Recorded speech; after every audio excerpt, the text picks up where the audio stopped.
Putin के क्रोध से यूक्रेन को बचाने की सभी कोशिशें नाकाम हो चुकी हैं। ट्रंप युद्ध का अंत नहीं करवा पा रहे हैं। पुतिन के हमले तेज होते जा रहे हैं। बमबारी जैसे 3 साल पहले 24 फरवरी की तारीख को शुरू हुई, उससे भीषण 3 साल बाद जारी।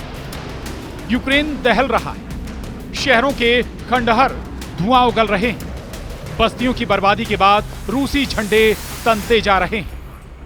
इस युद्ध त्रासदी के बीच यूक्रेन के राष्ट्रपति ने अपने पद से इस्तीफे की पेशकश कर दी, लेकिन कुछ शर्तों के साथ। जेलेंस्की ने हार मान ली है, मगर यूक्रेन नहीं हारेगा। जेलेंस्की हर शर्त मानने को तैयार है, लेकिन यूरोप नहीं मानेगा। जेलेंस्की राष्ट्रपति पद से इस्तीफे की पेशकश भी कर चुके हैं, लेकिन पुतिन की टेंशन कम नहीं होगी। लेकिन ट्रंप का प्लान कामयाब नहीं होगा। लेकिन युद्ध का अंत अभी भी नहीं होगा। यूक्रेन लड़ता रहेगा। पुतिन की हार तक युद्ध चलता रहेगा। 3 साल बहुत होते हैं। 3 साल में दुनिया बदल जाती है। 3 साल में दोस्त दुश्मन बन जाते हैं। 3 साल की जंग में देश बर्बाद हो जाते हैं। लेकिन मानना होगा यूक्रेन को, मानना होगा जेलेंस्की को, जिनकी जिद ने इस जंग को अब तक पुतिन को जीतने नहीं दिया है। जेलेंस्की अपने देश में ऐसे योद्धा की इमेज बना चुके थे जिसे युद्ध में हराना नामुमकिन लग रहा था, मगर ट्रंप ने जेलेंस्की का गेम ओवर कर दिया है। जेलेंस्की को तानाशाह बताकर ट्रंप ने युद्ध का रुख पलट दिया है।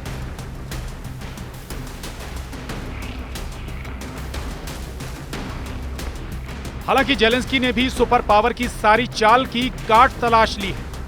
जेलेंस्की खुद को शहीद करके भी अपने देश की सिक्योरिटी का सॉलिड बंदोबस्त कर रहे हैं। इसके साथ ही जेलेंस्की ये श्योरिटी भी दे रहे हैं कि पुतिन का युद्ध से पीछा नहीं छूटने वाला।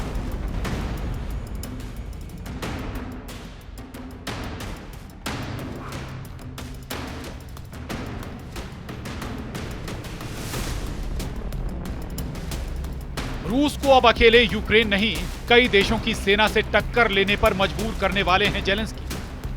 पुतिन से डरने वाले, रूस को दुश्मन मानने वाले देशों का ग्रुप बन चुका है। बड़े भीषण युद्ध की बिसात जेलेंस्की ने बिछा दी। अमेरिका के साथ छोड़ने से यूक्रेन को अब फर्क नहीं पड़ने जा रहा है। अब यूक्रेन के साथ यूरोपियन यूनियन खुलकर आ गया है। यूरोप के सभी देशों को पुतिन से खतरा है। यूक्रेन के बाद पुतिन उन देशों को निशाना बनाने की धमकी दे चुके हैं जिन्होंने उनका विरोध किया है। ऐसे में यूरोप के सभी देश एकजुट हो चुके हैं। इसकी तस्दीक यूरोपियन यूनियन चीफ की कीव विजिट से हो चुकी। यूरोपियन परिषद के अध्यक्ष एंटोनियो कोस्टा, यूरोपीय आयोग की अध्यक्ष Ursula von der Leyen Kyiv पहुंचे हैं। 24 फरवरी को युद्ध के 4 साल होने के मौके पर उर्सुला वॉन डेर ने जो ऐलान किया वो पुतिन के लिए क्लियर मैसेज है। वॉन डेर लेन ने एक्स पर लिखा, हम आज कीव में हैं। यूरोपियन यूनियन तूफानी अंदाज में एक्टिव। कीव से अंकारा तक गोलबंदी हो रही है। जेलेंस्की ने अपने पद से इस्तीफा देने का ऑफर देकर बड़ा उलटफेर किया है। जेलेंस्की ने पुतिन को धमकी दी है कि उनका यूक्रेन हड़पने का सपना कभी पूरा नहीं होगा। जेलेंस्की का ऑफर ना तो ट्रंप कबूल कर रहे हैं, ना ही पुतिन। ट्रंप ने साफ कर दिया है कि यूक्रेन को नेटो सदस्य नहीं बनाया जाएगा, जबकि नेटो में यूरोप के देशों की बड़ी भीड़ है। ये सभी यूक्रेन के साथ हैं। यूरोपीय देशों ने यूक्रेन को युद्ध लड़ने के लिए बड़ी मदद का ऐलान कर दिया है। कीव पहुंचे यूरोपीय लीडर्स के दल ने ट्रंप के रुख को बदलने की कोशिशें भी बंद नहीं की।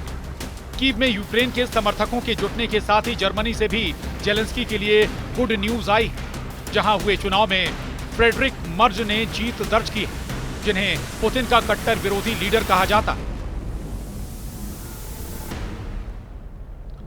यूक्रेन और रूस के बीच जारी युद्ध के दौरान जर्मनी की भूमिका बहुत महत्वपूर्ण रही है। फ्रेडरिक मर्ज की सरकार सत्ता में आने से यूक्रेन के लिए एक अच्छी खबर हो सकती है। क्रिश्चियन डेमोक्रेटिक यूनियन एक ऐसी पार्टी है जो रूस के खिलाफ सख्त नीतियां अपनाने के पक्ष में रही।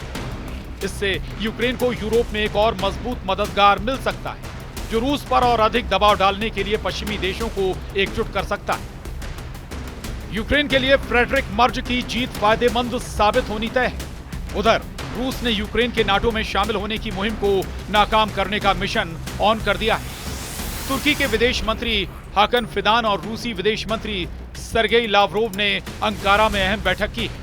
तुर्की ने इस बैठक के बाद साफ कर दिया है कि वो ट्रंप और पुतिन के एक्शन प्लान के साथ हैं, यानी यूक्रेन की कोई भी मांग का समर्थन एर्दोआन नहीं करने जा रहे। एर्दोआन का एक्टिव होना ही जेलेंस्की के लिए खतरे का सिग्नल।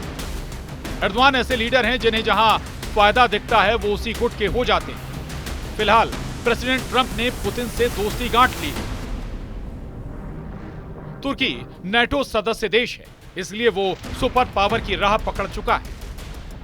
तुर्की वहीं रहेगा जहां अमेरिका होगा, जहां मुनाफा होगा।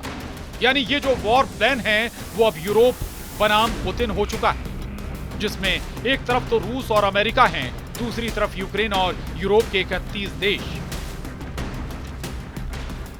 यूरोपीय संघ यूरोप के 27 देशों का एक समूह है। दूसरे विश्व युद्ध के बाद 1951 में 6 देशों ने मिलकर इस संघ को बनाया, जिसमें वक्त के साथ सदस्य देश बढ़ते गए। यूरोपीय संघ दुनिया की सबसे बड़ी अर्थव्यवस्थाओं में से एक है।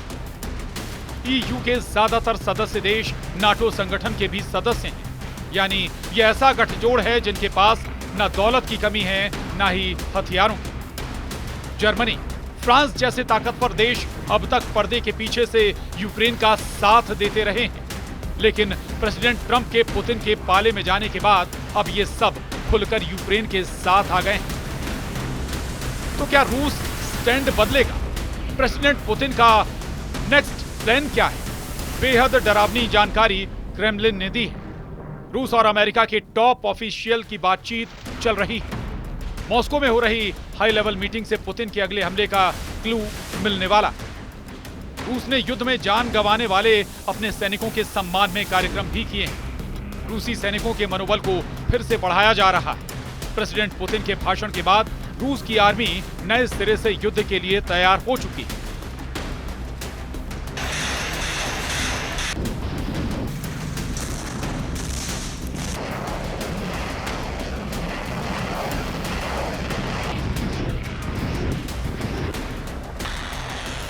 मतलब अब आर पार का घमासान शुरू होने जा रहा है। रूस यूक्रेन की हार तक हमले करेगा। इस बीच जो आएगा उसे भी पुतिन का प्रचंड प्रहार झेलना होगा। वो फिर चाहे यूरोप का कोई देश हो या फिर नेटो जैसा सैन्य संगठन। पुतिन की जीत की राह में आने वाला कोई भी अब सलामत नहीं बच सकता। रूस के एटमी हथियारों के वॉर जोन में उतरने का ऐलान भी हो चुका है।